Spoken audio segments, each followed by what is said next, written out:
Hello, everybody. Welcome back to the StattoJoe podcast, the YouTube version for you YouTube people. I am StattoJoe, and I'm joined by what way are my fingers going?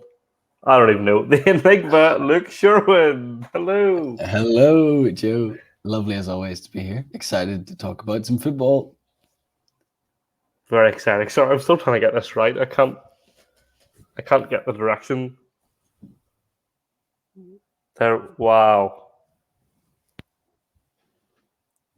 That's It's sort one of of the it. weirdest Wow. things we've ever done on podcast. Yes. Wow. That'll be such good content for all your listeners.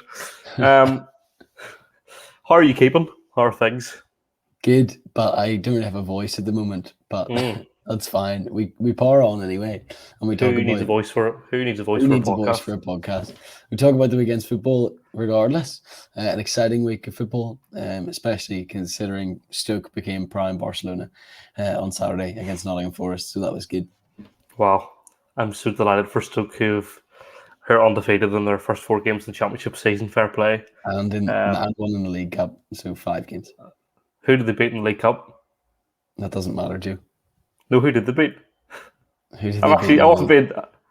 I was genuinely asking. Are you being rude? No, I'm genuinely asking. Were you looking to scrap?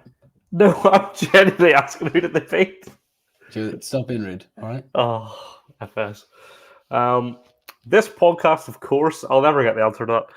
This podcast, of course, the main topic is decided by you guys, the viewers/listeners, and this week the people have decided, look, that they want us. Well, it was actually pretty close, but the majority wanted us to chat about Arsenal versus Chelsea, which was obviously the big game of the weekend, which isn't really a surprise to me that was the game that came out on top. It was very close to Liverpool-Burnley, so we will give a bit of time to Liverpool-Burnley later on in the show for you guys who wanted, but there's not really much to say. Whereas Arsenal-Chelsea, I feel like me and you could have a bit of a rant about, certainly about Arsenal, for a majority of this show. But let's start with a team who we barely talked about last week, and that's Chelsea, who lined up quite interestingly. I'll put it up on the screen here for people who are watching this. So they had Mendy and Nets. They then had Azpilicueta, Christensen, and Rudiger as like a back three, with then Reece James and Marcus Alonso kind of playing wing backs. Jorginho and Kovacic kind of holding midfield. Mason Mount and Havertz pushed further forward, and then they had Lukaku sitting up front. First thing I noticed straight away, no Timo Werner. No. He was on the bench. He got at least a minute of football, though. Yeah, fair play. You love to see it for him. But do you think that's going to be it for him? Do you think he's now kind of going to be a sub? No, not at all. I think Chelsea play a ridiculous number of games, and they will play a ridiculous number of games again this season because they will go to the latter stages of the Champions League. I have no doubt about it. And so with 2 cup competitions, the Premier League and the Champions League, I think Timo Werner will have plenty of game time. Mount played something like high 60 games last year. That's ridiculous. If you play 30 games each between Lukaku and Werner, it's not going to be that, to be fair. But even 30 games is a good amount of games to have in a season. We haven't properly talked about Chelsea yet. Like last week when we talked about them, but when in my kind of the first podcast back, I obviously put them as first in my predictions. And we did briefly mention their crazy squad depth last week. But I look at that team, I just think it's one of the most complete starting 11s in the league at the moment. Do you not think the same thing? Really? It's a scary one because I also personally have them tipped to win the league. I said that a few times recently to a few of my friends. But Kante didn't play until the 72nd minute. Right enough. I didn't even click with me. Ben Chilwell didn't play. We all know my thoughts on Marcus Alonso. Should be anywhere near a football pitch. But Ben Chilwell didn't play either. Christian Pulisic didn't start. CH? See, I probably wouldn't count Ziyech as a starter, but Thiago Silva? Again, I'm unsure, but yeah, probably would be a starter if you put him in for Christensen. So there's at Mhm. least 3 players in this team that aren't in Chelsea's best starting 11, and they were comfortable. Chelsea are a Oh, terrifying prospect, and I think rightfully so have been tipped by both of us to finish first. If they don't, it'll be interesting. It could be a couple of clubs, to be fair. But yeah, what a scary 11 to be able to put out and not even playing N'Golo Kante, one of the 3 nominees for UEFA Player of the Year. Like, nuts. and the limelight was very much on Lukaku. All the talk before the game was on Lukaku, and boy oh boy did Lukaku deliver. Um, a fantastic start to his second spell at Chelsea. Yes, his goal was a tap-in, but I think we need to look less at the goal and more at his overall strength. And people are still trying to find Pablo Mari because they can't find him. He's so far in Lukaku's pocket. Um, Probably one of the most complete all-round performances I've seen from a number 9, and the physicality from him in I wouldn't say a long time, but certainly is one of the best I've seen in a while from a Yeah. number 9. He plays in a team that creates a lot of chances Yeah. and a team that will always create a lot of chances. And so he's blessed in that manner. I wouldn't be surprised if people would argue that he was trying to take a first touch when he put the ball in the back of the net, Yeah. but accidentally just knocked it forward as he used to do for United. But he was in the right place. Striker's instinct, got to be there to score the goals. People say it's an easy tap in, but there's a reason why Timo Werner wasn't scoring these goals last year, because he wasn't in the right positions. His timing was a little off. He was then miskicking the ball. Romelu Lukaku, 97.5 million. He's ridiculously good when he's Yeah. on form. There's a reason he's Belgium's most or highest scorer at national level. There's a reason why Chelsea wanted him back at the club 10 years after he made his debut. His first goal for the club was simple, but his involvement with general play was terrific, especially even in the lead up to the second goal. Mm-hmm. And Leno denied him a second. Fantastic save from Leno. Great reactions and reflexes to tip out under the bar. Lukaku couldn't believe it himself. But it's all about getting in those positions. And you talking about Werner there, and our biggest problem with Werner was how often he strayed offside. And in fact, how almost lazy he was at times at not coming back onside. Now, Lukaku sometimes has a reputation of being a bit lazy in that he's not always running and blah, blah. But interesting analysis from Gary Neville this evening on Monday Night Football, and I thought it was really interesting. He highlighted Pablo Mari, and basically he was saying that you imagine Arsenal with a back 4. I'll put up Arsenal's team now and kind of explain what I'm talking about. So, just briefly, Arsenal started with Leno and nets. They had Cedric, Rob Holding, Pablo Mari, and Kieran Tierney at the back, with Lokonga and Granit Xhaka holding midfield. Then Saka on the left, Smith Rowe in the middle, Pepe out on the right, and then Martinelli up front. Now, apparently, we don't know what is going on with Aubameyang and Lacazette. Apparently, they're ill or sick or something. Well, it was COVID. Oh, it was COVID. Yeah. And Ben White, he was out with COVID as well. But basically, what Gary Neville highlighted was in that back 4, Mari was left to mark Lukaku. And basically, instead of holding the line with the rest of the back 4, like he should have been doing, he almost let Lukaku come forward and stayed back, right? So anytime Lukaku got the ball, he was already behind most of the Arsenal defence. And he almost didn't need to worry about the offside line because Mari was constantly playing him onside. Now, I don't know if that was just inexperienced defending or being so scared of Lukaku that he didn't know what to do. But essentially, he almost played him into the game in that sense because Lukaku never had to worry about staying onside because Mari did that for him. Yeah, I think he must have been aware of Lukaku's strength and speed, in that if he was to play, alongside him, then Lukaku is very likely to beat him in a running race any day. Lukaku, if he gets a good through ball, he's winning it. And so Mari's probably recognizing his lack of speed and lack of pace and trying to counteract that by playing so deep. But that only works if the whole team knows that's what's going to happen. That only works if the whole team is organised defensively. I've said it countless times before. I have no doubt Arteta didn't have a clue what to do in this game defensively. He hasn't told them anything. There's no way that Arteta knows how to deal with his Chelsea team. Lukaku looks most dangerous when he gets the ball from deep and gets a chance to run. We saw it countless times for West Brom. We saw it countless times for Everton. And Inter, that's when he succeeded. He didn't do as well at United because they weren't playing that type of football and it didn't suit him. But here with Chelsea, they like to have the ball. They like to make chances. Those two on either side of him like to go ahead. And so Lukaku is quite happy to get it deep and run at the defenders. And so I guess Mari was maybe trying to counteract that by staying as far back, being a last man in case everybody else gets beaten. Mari was only dribbled past once in the game. That sounds like a good stat, but it's probably because he was playing so deep that there was no need to dribble past him. Because if you dribble past him, you're going out for a corner. Yeah, and one of the things about Lukaku that he's evolved in a very similar way to Harry Kane is assists.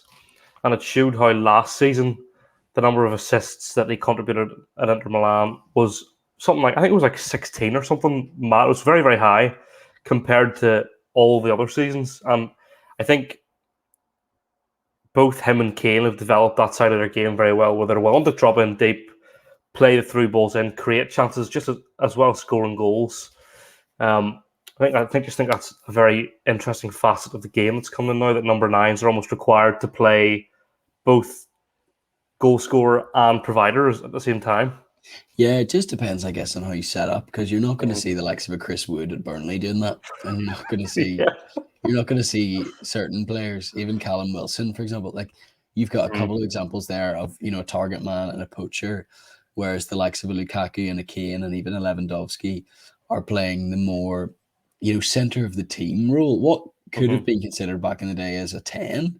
So like it's that Messi's made this happen though. Like, single-handedly, Messi has made this happen because he played that false 9 role of playing striker, being the main focal point, but dropping slightly deeper to allow wingers to push on. And when you're playing in a team that has Reece James and Mason Mount on one side, Marcus Alonso and Kai Havertz on the other side, Lukaku can pick up the ball and create those chances left and right because there's always 4 players bombing up either side. It's a scary thought, and I think Tuchel has done absolutely brilliantly to make that happen. Yeah, I mean, Tuchel has brought. We talked about last season. His main focus was defense at the start of as he started, and now what we're seeing is the start of this attacking game evolving. And at halftime, I was sitting going, "This could be what one of our mates Gareth put on a group chat we're in. This could be a cricket score." And I was like, "He's right." Chelsea were extremely dominant. Yeah. Arsenal looked weak, they looked tame, and I really want to dive into a conversation we started last week. Didn't really have a lot of time to go into, but really this is, if you're an Arsenal fan, you should be very, very, very concerned because they are tragic. They are. They're tragic. It's shocking to watch. It is dire. Yeah. If I was an Arsenal fan, I would be gutted right now. Yeah. Just everything about the club seems to be a disaster. The way they're dealing with transfers so publicly for so much money is nuts. The amount of injuries they've got at the moment. Like, I think there's 8 first-team players weren't playing in this game due to injury, or some like Gabriel, Partey, and Kedia, Odegaard, Aubameyang, Lacazette, Willian. Like, why are these things happening? And Ben White, obviously. There's just so many issues on pitch, off the pitch. Just, I don't get it. And I'm so thankful I'm not an Arsenal fan. It's just a frustrating time. 0 goals scored, 4 goals conceded in their first 2 games. And yes, Chelsea probably a game they would be expected to lose at this stage. But Brentford, that was never a game that anyone maybe expected them to lose, although I said whenever I saw that team I wasn't surprised. But I think the worrying thing for me, and I also mentioned this last week, is the toxicity and negativity that hangs over that club.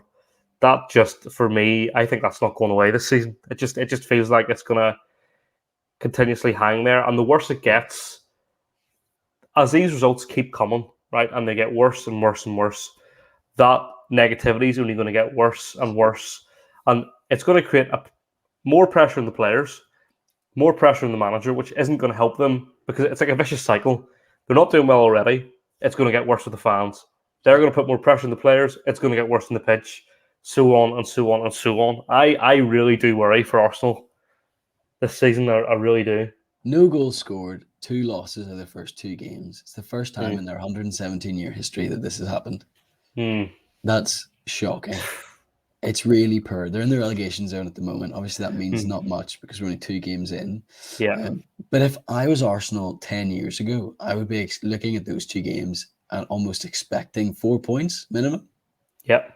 At home to Chelsea and against Brentford, you're expecting 4 points. You're expecting to be in and amongst European competition places after these 2 games. And so to come out of these 2 games with 0 points is disgusting. Arsenal, I think the owners tried to bring in Arteta as a man manager, somebody that could get alongside these players. There is a good core group of really toxic players. And they wanted Arteta to come in, be that man who would talk to them, talk some sense into them, let them know what football is more than, being a scumbag, but also be able to work tactically. And it has not worked at all. When I look at Arsenal, I see a manager like Arteta who is loved by all of the players, absolutely adored, and they love him. They got on with him well, but it's not a respect. Like, it's a respect in a fellow professional sense, but not a respect in a this man is in charge of us sense. And we should listen to this man and we should give our all for this man. What I see is a group of friends going out to play football every week with Arsenal, and none of them are trying. Because why? Why would I? The manager doesn't make me do too much. The manager doesn't want me to try too hard. The manager doesn't care. He's my mate. And so it's a disaster. I look at Stoke as the prime example. We were so toxic when we went down. We had so many high earners, so many players who didn't want to play in the Championship. They went out on loan. We tried to sell some. And for the first half of the year, we were shocking. For the first year in the Championship, we went nowhere. Michael O'Neill came in and we have been turned around because he's slowly but surely shown the players they are appreciated, they are loved, but you flipping need to work hard or else you're getting sold. You don't deserve to play for a club like Stoke. And so the same needs to happen at Arsenal. There was talk of a massive clear out happening this year. There was talk of ridiculous number of players leaving. Willian going here, Chambers going there, Kolasinac going everywhere, even Xhaka leaving. And none of that's happened because Arsenal are bottling everything that they're doing at the moment as a club. It is shocking. I would be so frustrated.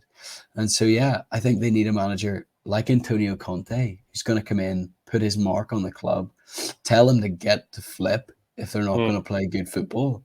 They're not going to sit back. They're not going to work hard. In this game, Bukayo Saka had one of his worst games in an Arsenal shirt because he did nothing. He had one good shot, but Kieran Tierney was dancing on ice back there because Saka wouldn't help him at all. As somebody that's played left back before, Saka should know to cover, but he's not because Arteta does not care. 40 minutes ago, roughly 40 minutes ago, it's come out that Corinthians, the Brazilian side, are looking to sign Willian. So they might be able to get rid of Willian, which I think would be problem solved. Great, happy days. Arsenal are going to win the league. Well, he does need to go, but he does. It's stupid. That's obviously by the by. Xhaka is still there. As you said, there's so many players there. Arsenal do have that real... Xhaka got a new contract. Yeah, exactly. Xhaka, I don't dislike Xhaka, but I think he epitomizes everything that Mikel Arteta is, and that's not a good thing. Yeah. I get it. I don't think... If I had a player who told the fans to F off, I don't think I'd be keeping that player. I don't care if he apologises. Especially when he's your club captain. When he's your club captain. When you've shown the level of disrespect that you've shown to your club like that, you have to go. If you're... Let's take it into any other situation.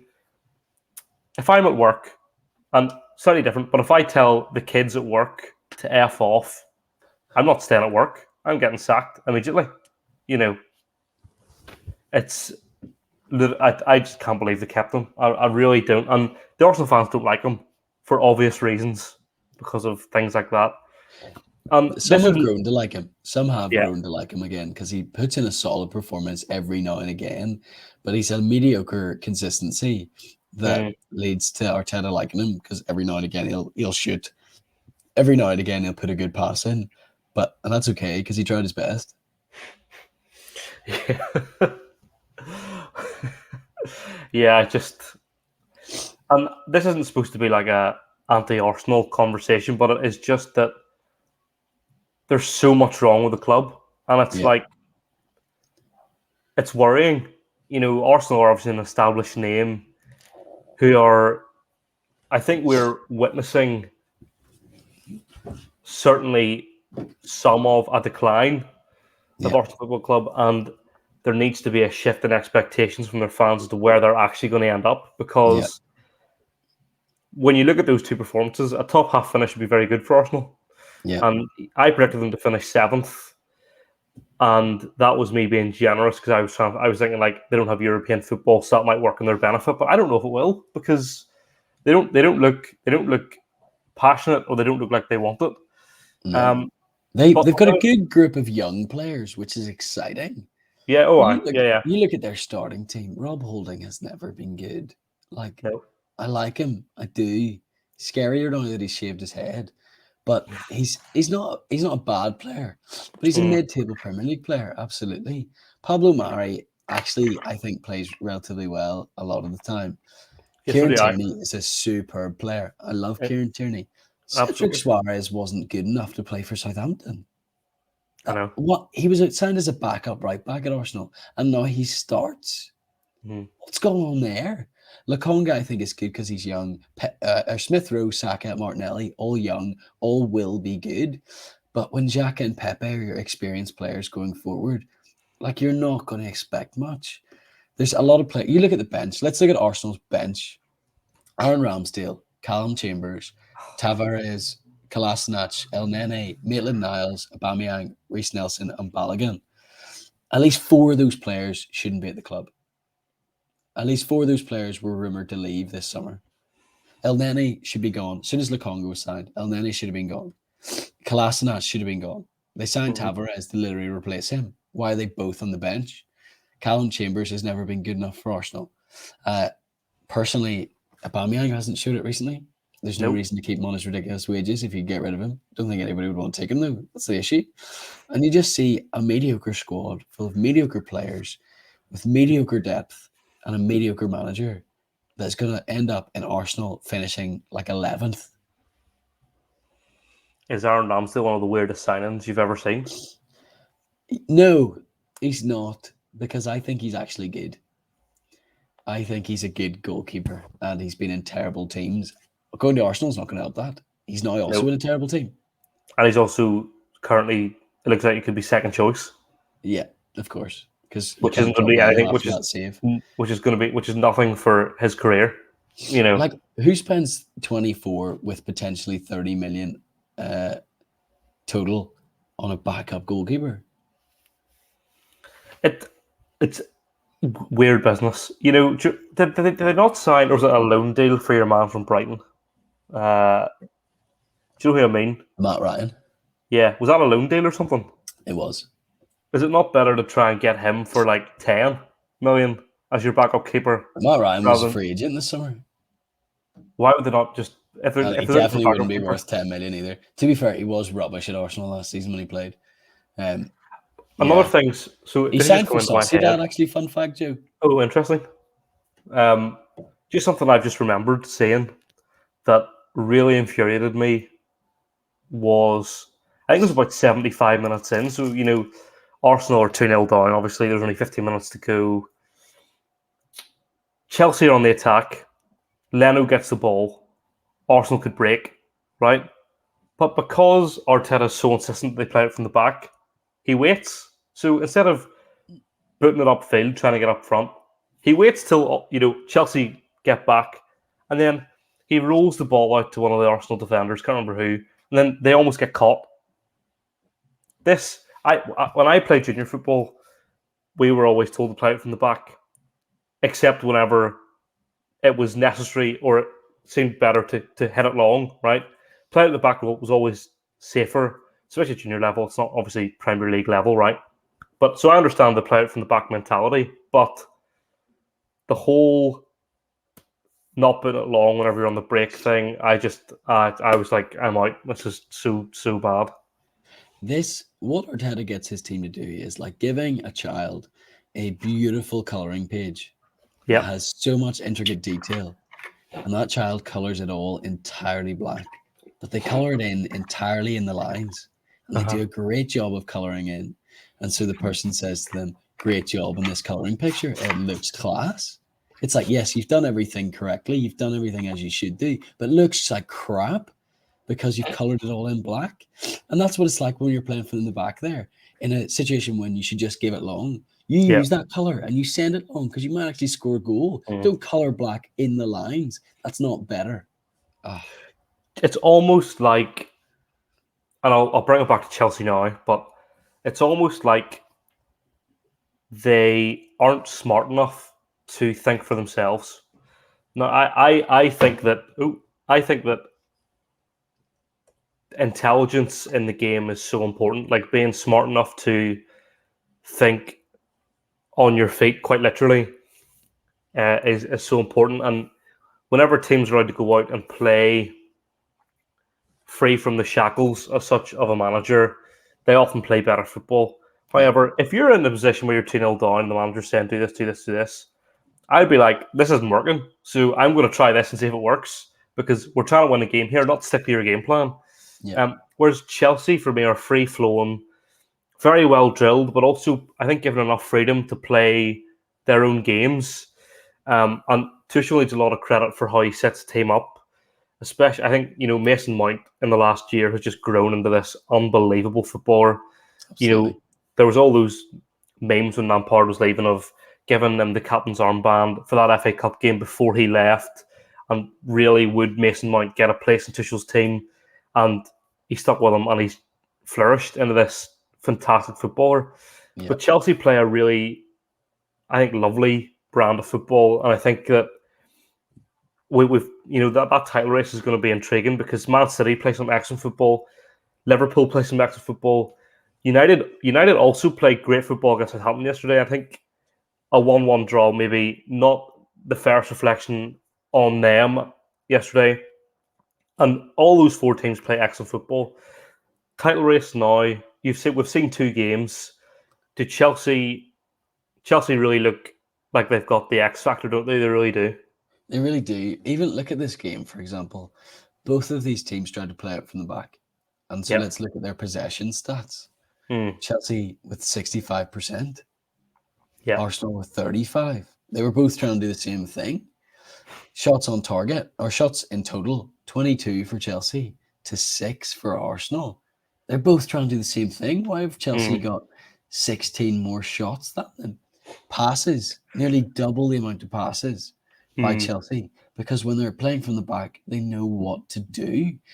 Even pass accuracy, 79% for Arsenal, 89% for Chelsea. They're passing the ball around for the sake of passing the ball around in this game, Arsenal, and they're not doing it well. They're not doing it often. Chelsea absolutely showing them how they should be playing this game of football. It's disgusting. Like, they lost the ball the same amount of times, Chelsea and Arsenal, pretty much. It was 4 times different in the whole game. But Chelsea then got it back. They recovered it. They intercepted. They cleared. They were able to tackle well.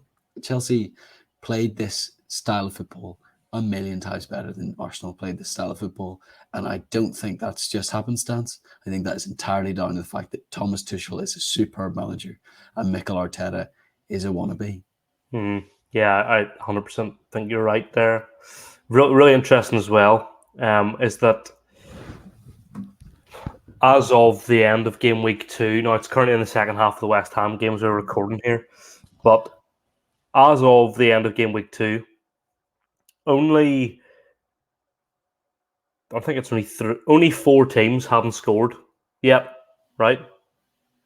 So Arsenal are one of them.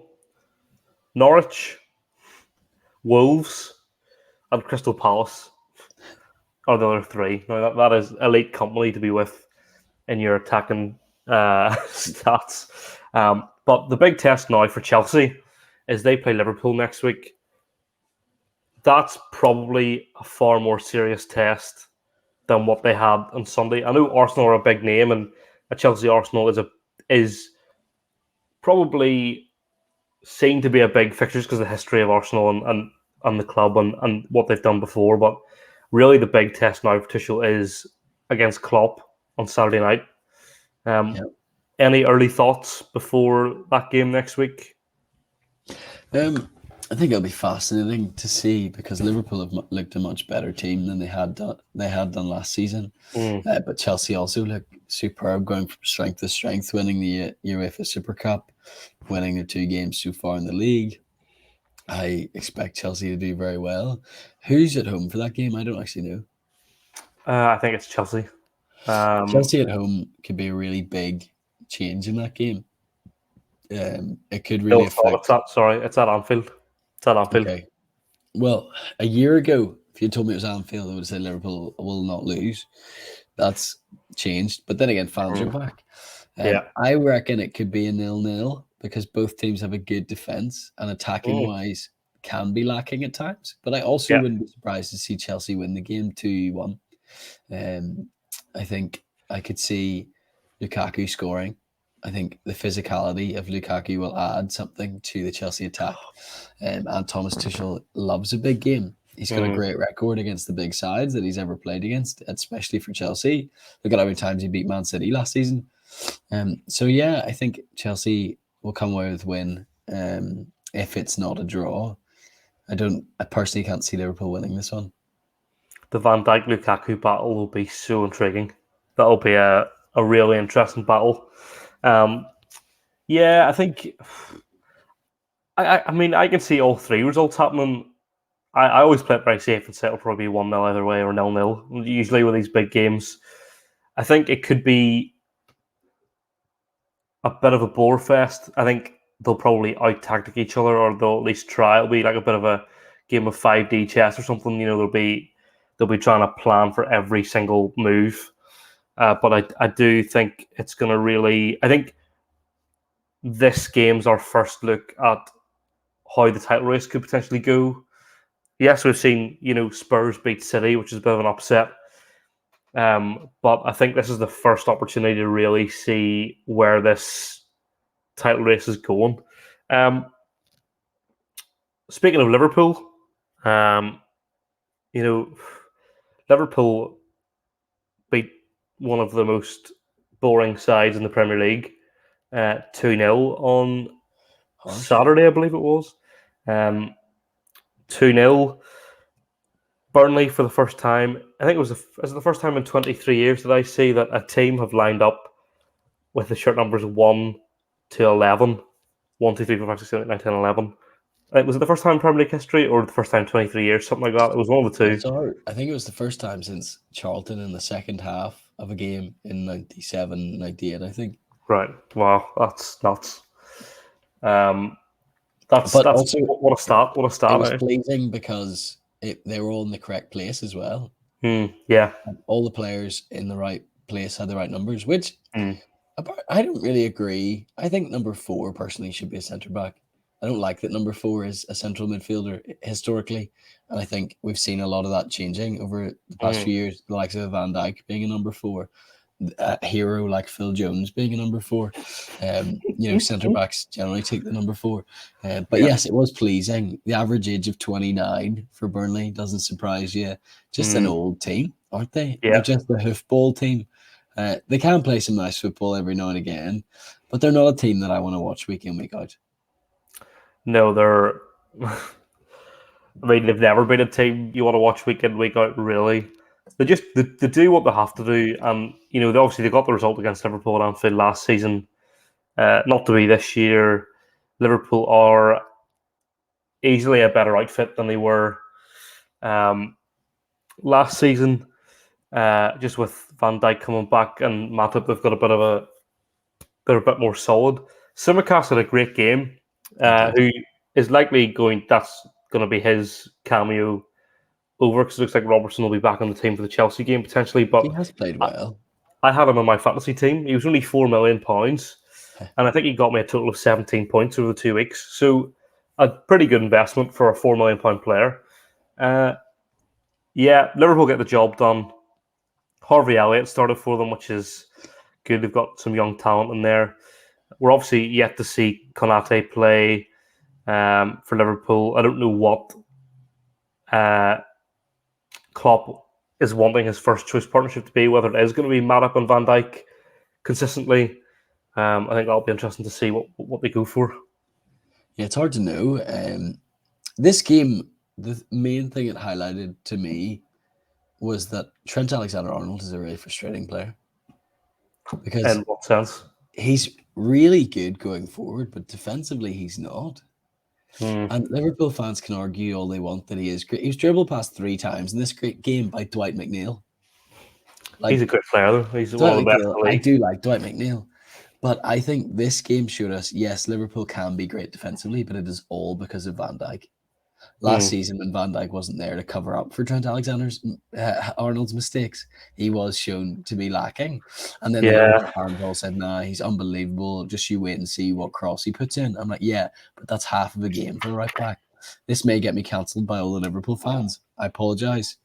But I really don't, because I don't think Trent Alexander-Arnold is a great right back defensively and think he probably should get moved. I don't know where to.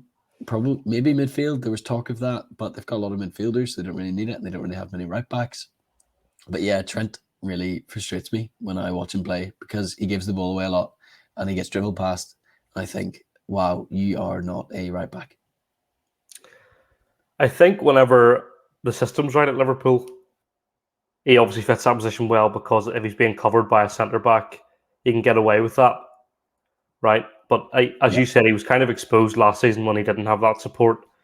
Liverpool are one of those teams that whenever everybody's fit and available, they've created a system that's so good that it's difficult to find many flaws with it because each player plays their part and covers up the weaknesses of maybe everybody else in the team, so they kind of work together as a great unit. But as we saw last season, one of those players goes, especially at the back, that just completely changes the team. It does. And it's almost like they're too reliant on these individual, everybody to be fit and available to be able to be successful. You're right. Dwight McNeil put 5 crosses into the box. He dribbled 5 times. Trent made 2 tackles. Trent made 2 tackles in the game. The whole 90 minutes as a right back. He made 2 tackles against a winger who put 5 crosses into the box. He intercepted the ball once. That was probably in the attacking half or something. Who knows? And he was dribbled past 3 times. To be dribbled past more than you make tackles is not a good sign as a right back. No, that's ML Craft levels of defensive. It is. Plays. People will argue with me. Ground duels won 2 out of 7. Aerial duels won 2 out of 4. Dwight McNeil, 1 out of 1 aerial duels won. 8 out of 13 ground duels won. Dwight McNeil arguably had a better defensive performance than Trent Alexander-Arnold. And yet, because Trent got an assist and because Trent plays unbelievable through balls and crosses, he is hailed as unbelievable. And yes, he's a quality player. As a right back, he is frustrating. And I'm not surprised last season people slagged him off. He can have his moments. He will go through good spells. He is creatively unbelievably good. But defensively is not good enough. No, and I don't think anything you've said there is unfair. I think you've used numbers and you haven't been harsh on him because, as a right back, your main job really should be defensively. I know that the game's evolving and that the fullbacks are being used more and more to create more going up. But I think whenever you are a defender and you're being dribbled past more than you're making tackles, that is a worrying statistic. And for any defender, really, it is. And if that was for England, it's not good. If it's for Liverpool, when you've got the world's best centre back alongside Joel Matip, you're fine because you can cover that. And arguably, yeah, Liverpool fans will say, well, he doesn't need to defend that well because of them. That's just not a good excuse, Mm. because you come up against a team that's not Burnley. You Yeah. come up against Chelsea. Come up against Chelsea next week. And if he gets dribbled past by Ben Chilwell or Marcus Alonso, as well as Christian Pulisic, even 3 times like he did in this game, those 3 times will go to a player like Lukaku, who can potentially score a goal. Because you cannot rely on Van Dijk all the time. Yes, No. he's superb, but if there's a mistake there or something happens, Chelsea are far more likely to score than Burnley. Van Mm. Dijk, his stats are so bizarre in this game as well. Like 7 clearances is great because that's the way Burnley play. Van Dijk didn't make a single tackle on Saturday. Hmm. What does that mean? I guess there's always that quote Maldini says, if a defender has to make a tackle, they've done something wrong. And you could argue that. He had 1 interception and 7 clearances. Those stats make for weird It's, watching. Not a single I, ground duel won, and 5 out of 12 aerial duels won. it's probably because Burnley didn't have a lot up front. Yeah, So a lot of his clearances were from corners or yeah, the like. balls in. So he probably didn't actually. A lot of Burnley's players were probably out wide, so he didn't have to worry about making tackles. And if No, it is his defensive midfielder was maybe covering, then he also didn't have to do anything there either. So yeah, I think really that Van Dijk's first test as well will be Saturday coming against yeah, Chelsea. Man City got a win this week. A 5-0 thumping of Norwich. Grealish scoring. I say in inverted commas. His first goal, it bounced off him. They do all count, to be fair, and he was in the right place at the right time. Gabriel Jesus is a very good performance for yeah. Man City. No, it Kind of looks unreal. unlikely that Harry Kane's going to City as well. The longer it goes on, the less and less likely it appears to be. And with Kane playing for a bit against Wolves on Sunday, it's really hard to know where that situation is at the minute. Yeah. We haven't really probably got a chance to talk about Grealish. How do we feel about Grealish at City? What are our Great thoughts? player, super player. I like the way he plays. I like the way he hairbands. I think he's a good player, and I think he adds nothing, arguably, to this Man City team that they didn't already have. Um, Yeah. he is very much the same ilk as Bernardo Silva, Mm-hmm. as Riyad Mahrez, Yep. as Raheem Sterling, as Ferran Torres. What's different? If you put 5 of those in front of me, couldn't pick out which one shot my mother. It's a difficult thing because he cost 100 million, and you look, would Pep have killed the guy to get Lionel Messi the day after he signed Jack Grealish for 100 million? Yes, he absolutely would. Yeah. I would love to know what Pep's thoughts were. Did Pep want Grealish? Did Pep really want Grealish, or would Pep rather have had Harry Kane? I don't know. I think Grealish is great. He will do well, but it just makes me sad because he won't stand out as much in No. this City team. Even if he does, nobody will care. Riyad Mahrez had a cracking season last season. Doesn't Yeah. play anymore. On the bench. Yeah, I know. And you're almost in a position like Pep's almost hands are tied because you can't be seen to be substituting a £100 million player. Yeah. So or certainly not starting them for the majority of the games. Yeah. I mean, Mahrez came on and scored. Yeah. So, again, maybe that adds fuel to his claim at starting. And as you said, Gabriel has just started out wide. Now, this is a Norwich team that I spoke about in my preview of they're just not good enough. No. It's a very championship side, and yes, they've signed Billy Gilmore and they've signed Brandon Williams on loan. I think that's almost done. Yeah, not But confirmed, but yeah. But they're like, that's all that is for them to get experience starting regularly in the Premier League. They're not going to go in and change that team. They're not good enough yet. No. Yeah. Norwich Apart from the fact this was my personally biggest game of the year because it was hairband off. As a hairband wearer, Todd Cantwell against Jack Grealish is the type of thing I want to see week after week. I want to see 2 beautiful men that inspire me to play against each other, and so that was quite nice to see. I would like to touch. Yeah, Norwich aren't good enough. How on earth Tim Krul is still playing Premier League football beyond me. It's like the argument I made about Stecklenburg being at the Euros. What is going on here? And this is not breakfast. That I don't get it. But I want to give a shout out to Cole Palmer.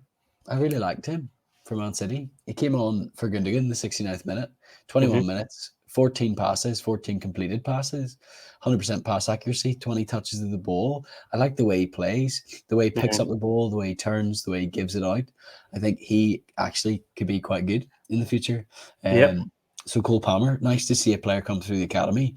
Nice to see Man City not spend a ridiculous amount of money on him. Nice to see a homegrown talent. So yeah, shout out to Cole Palmer. Sorry, Norwich fans. I expect you to get relegated. I expect Max Aarons to leave this time. Billy Gilmore will never go back to Norwich in his life, the place, let alone the football club. And Todd Cantwell will probably sign for 103 million to Man City because his hairband is better. Yeah, I 100% see it happening. You heard it here first, folks. If it does happen, Luke is a genius. And I just want to break before we finish up. United played Southampton yesterday, and Pogba once again played out the left because we spoke about him playing out the left against Leeds, and played some delicious through balls. This Pog was a different man. He is arguably didn't get a great rating in the game by a lot of people, but I like.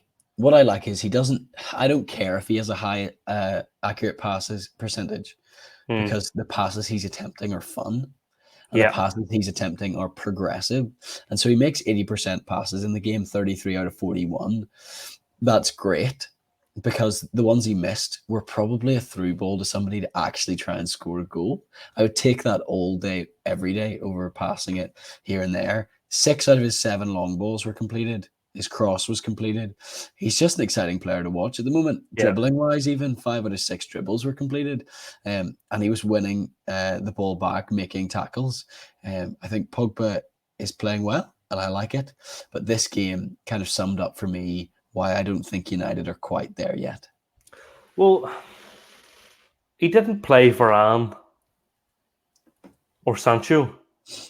Like he started Tony Martial up front, who's just so far past it now. It's just kind of sad to watch.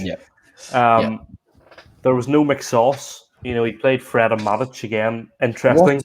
What? How can you have Donny van der Beek and Scott McTominay on your bench, and you're starting Nemanja Matic against Southampton? What is going on? That does not make sense. Nemanja Matic is not a good footballer. Hasn't been for at least 5 years. Why is Donny van der Beek being so overlooked? This is what I don't understand. Why? I don't know why Sancho wasn't starting. I mean, I can understand why Varane wasn't, because maybe Varane isn't yet up to the, was Varane isolating or something? I don't know. Like, I'm trying to think of He's on the bench. But I don't know why Sancho wasn't starting. He said something in his interview before the game about Martial made the most sense, but Martial's crap, and he was rubbish last season. He was pretty poor again yesterday. No, Joe, give him some credit. All right, he had 1 shot on target and 1 big chance missed. Okay, so he did really well for missing the big shots. He did really well there to miss the 1 shot he had, and he made 4 out of his 6 passes, Joe. All 4 out of 6. That's a superb fair play. record. That's a great stat. He had 0 key passes. He lost possession 5 times. He lost possession more times than he passed the football. As a professional footballer who had so much promise, I feel like I've absolutely torn into so many different players today, and maybe it's because my voice is gone and I'm frustrated. But while we're seeing a lot of mediocrity in world football right now that managers are just happy with, it's great. I've been able to speak very little this podcast. Ironically, the one who has the voice, I've let you do the talking. But no, it's not ideal from United. I just want to highlight before we finish off, there have been 4 teams confirmed that have won Both their opening matches, West Ham are currently beating Leicester 2-1 with 20 minutes to go. But those four teams are Chelsea, Liverpool, Brighton, by the way, who I will mention very, very briefly, and Spurs. I watched the second half of the Brighton-Watford game. I thought Brighton looked very, very good. I like Brighton. They love an XG, and they're actually Yeah. scoring the goals this time, which is quite Yep. nice. I don't have an awful lot of time for Watford. I think that's the type of game Brighton need to win, and so they're quite fortunate. Both of Brighton's games haven't been overly difficult, which is a helpful thing. But yeah, Chelsea, Tottenham, Liverpool, good teams. I like the way Tottenham are playing. Yeah, fair play. What I will say just quickly is that these are games that Brighton might not have won last season. You're right. That's the difference this season. They're winning the games that they might not have won. Brighton fans will be sitting thinking, here, if we can get 10 points by the end of September, I think we're probably safe.